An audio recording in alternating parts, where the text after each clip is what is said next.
With the tragic death of her 17-year-old daughter. Another young life lost too soon to the growing fentanyl drug problem. 9 teenagers overdosed in less than 5 months. Right. Sadly, 3 of them died. Another Los Angeles high school student, now the latest victim to the fentanyl epidemic in the city. Krista Cornejo is mourning the loss of her 17-year-old daughter, Trinity. The mother believes fentanyl is behind her daughter's death. Fentanyl has become a nationwide problem. With fentanyl-laced drugs everywhere. Trinity had come home after a party with friends and was later found unresponsive by Krista's younger sister. She and a friend had taken what they thought was Percocet. Administrators at El Camino Real Charter High School announced the overdose death of a 17-year-old student, saying fentanyl was identified in 77% of adolescent overdose deaths across the country last year. The numbers are staggering. Almost 500,000 Americans have died in the last 15 years from an overdose, and the majority of those involve opioids.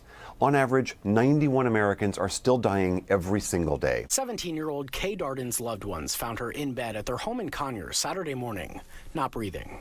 Medics rushed her to the hospital, where doctors were not able to revive her. The heartbreak of addiction is hitting home for some suburban Cincinnati families. Tonight, News 5's Karen Johnson lets you hear directly from teenage users in neighborhoods you'd never expect.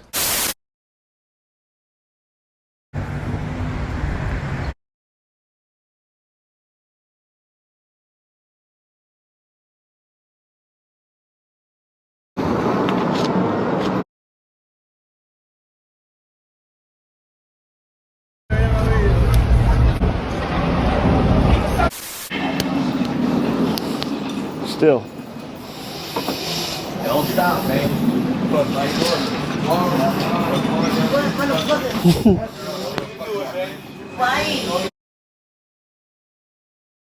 We already know that stress increases addiction, and you have something like COVID-19, obviously there's going to be an increase in addiction. In 2020, more than 93,000 people died from a drug overdose, compared to 2019, just shy of 70,000. April 21st of 2020, and at that time I predicted there was going to be a significant increase in problems with substance use disorder.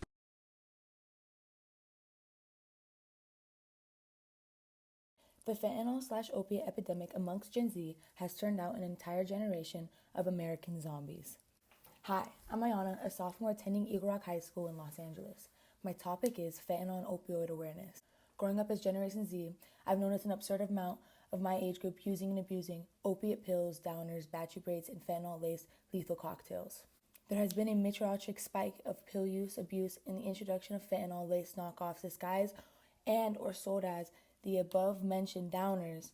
These streets are flooded with these deadly drugs, and there has been an alarming increase in overdose and deaths among teens in the past 4 years. Simultaneously, there is a national epidemic of young addicts, specifically fentanyl addicts, flooding the streets of major metropolitan cities. This has led to an increase of disease rates and mental health deterioration, resulting in overdoses and deaths reaching the highest ever. The reason why I say we may be experiencing an apocalypse is because when individuals are on opiates or downers, especially laced with fentanyl, their lethargic actions resemble a zombie or a walking dead person. And now with these newer designer-laced hybrids, opiates tainted with fentanyl, there's new evidence that these chemicals in these drugs are causing flesh-eating diseases in users. There's so much more information coming out every day about the damages this crisis is causing on our youth and society. This is why I'm writing and speaking about this topic. More awareness must be brought to light in order to inform our youth, as well as help communities acquire the proper resources to fight this apocalyptic epidemic that threatens to wipe out the future of America. 23-year-old Michael Russell remains in custody, facing criminal prosecution on charges of giving 16-year-old laced Price Xanax and Percocet. Telling her the drug is facing murder charges. Prosecutors say a 16-year-old sold fentanyl to the girl and her friends back in November.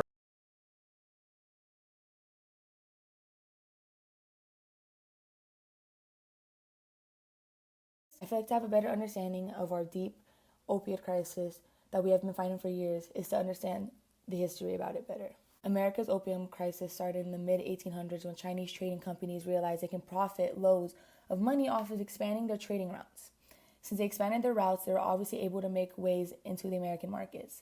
This era was also when they, as in the Americans, realized how powerful this narcotic is. So this was the start of opium and downers being used for medical treatments like physical and mental health issues.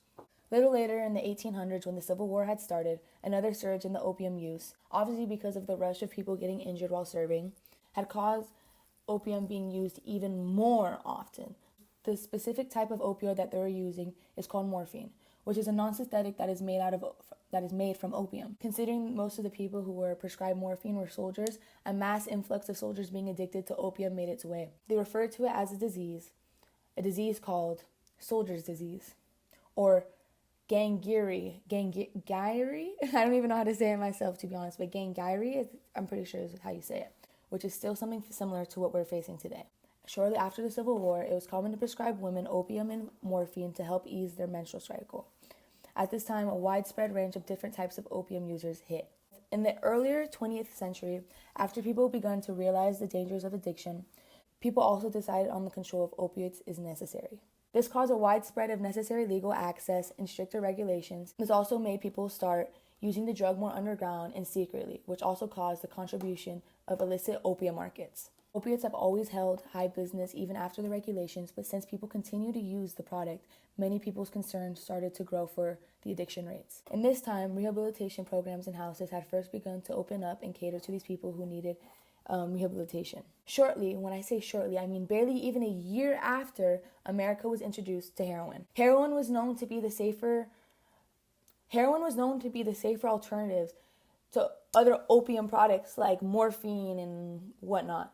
Since we have been introduced to heroin in the 1960s, we have been breaking world record high addiction rates, specifically for opiates.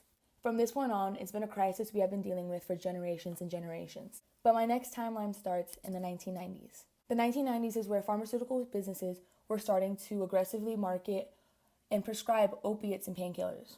One of the painkillers that had a massive influx was Oxycontin. From then, we had an overconsumption of pills and painkillers. And in the recent years, from 2000s, a new and stronger, cheaper opiate.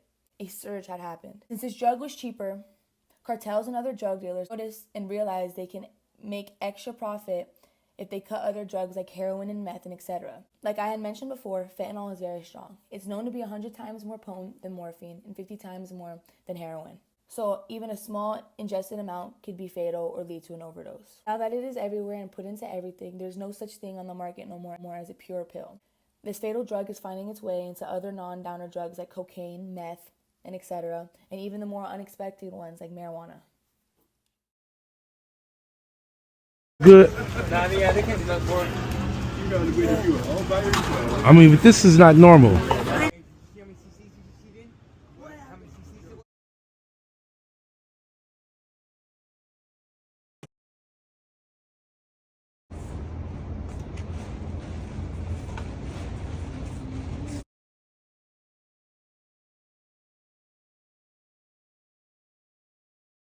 You giving me any Narcan? Come on. Okay. Need some more Narcan. Oh, okay, he coming back. He coming out of it.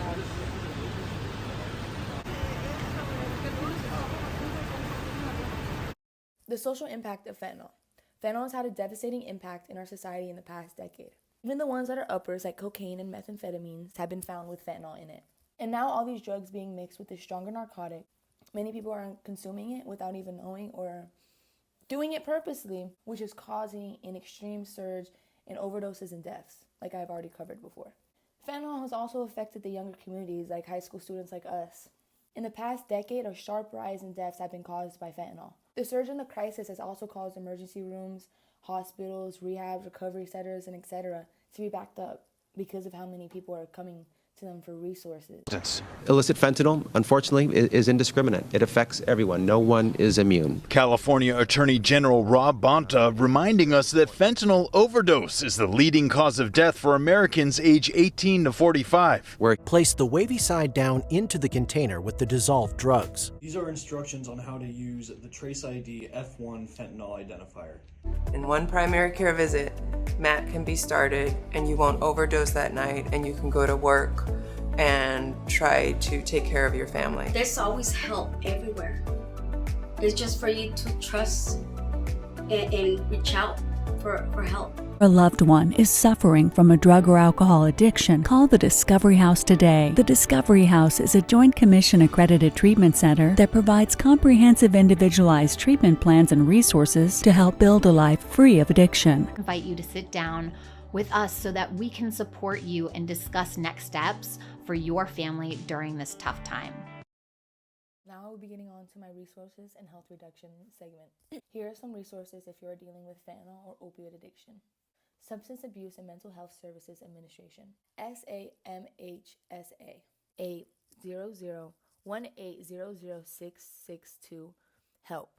Another resource is the National Institute on Drug Abuse, the NIDA. Basically also provides resources and research for families who are dealing with a loved one who is using. You can also call local hospitals and healthcare clinics for more resources.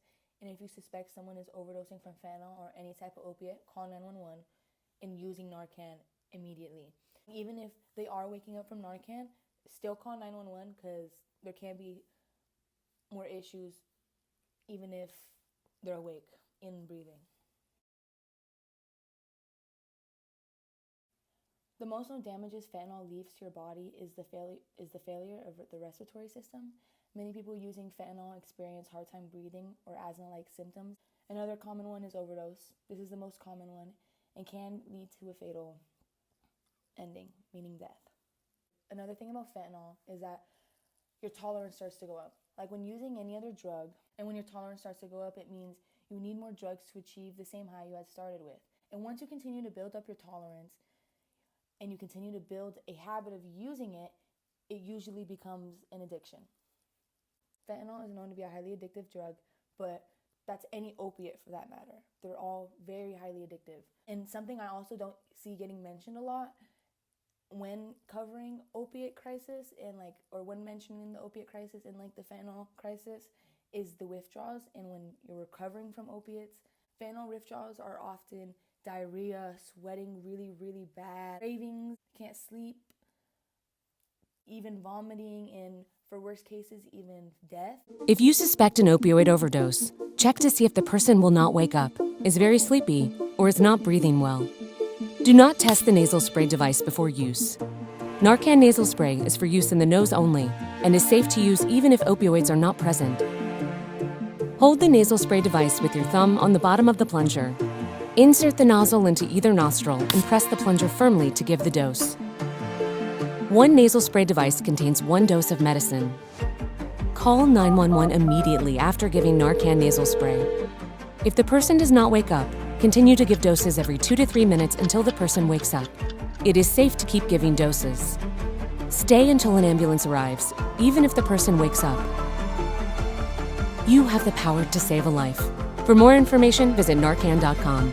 So these are single-use test strips to detect fentanyl in drugs such as heroin and cocaine and prescription pills bought off the street.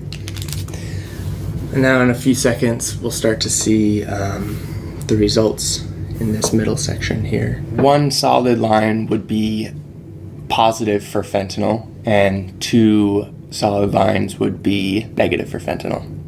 Our goal was to educate and train people on how to use rapid fentanyl test strips to reduce their overdose risk when using drugs. We found that people use the strips, and many of those people use harm reduction measures such as going slower, having naloxone nearby, using less.